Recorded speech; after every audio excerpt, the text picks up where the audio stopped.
Tehran रहबर आला के जनाजे के लिए तैयार है। सैयद अली खामेनेई के आखिरी सफर तेहरान के ग्रैंड मुसल्ला में आखिरी दीदार जारी है। जुलूस में 1 करोड़ अफराद की शिरकत की उम्मीद बताई जा रही है। तो वहीं आपको बताया चले अमेरिका और इजराइल के खिलाफ नारे भी लग रहे हैं।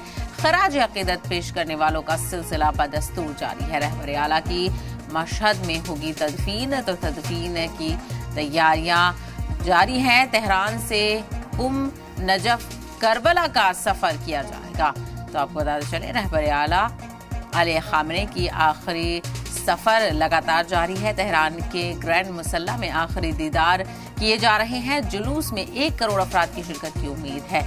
तो आखिरी सफर के लिए हजारों लोगों की जो भीड़ है वो देखने को मिल रही है और बड़ी तादाद में लोग अपने रहबर को आखिरी सलाम और आखिरी अकीदत पेश करने के लिए बड़ी तादाद में पहुंच रहे हैं।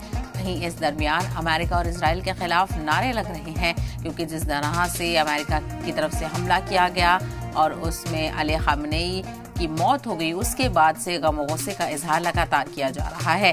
तो खराज अकीदत पेश करने का सिलसिला बदस्तूर जारी है। रहबर आला की मशहद में तदफीन होगी। तेहरान से नजफ करबला का सफर किया जाएगा।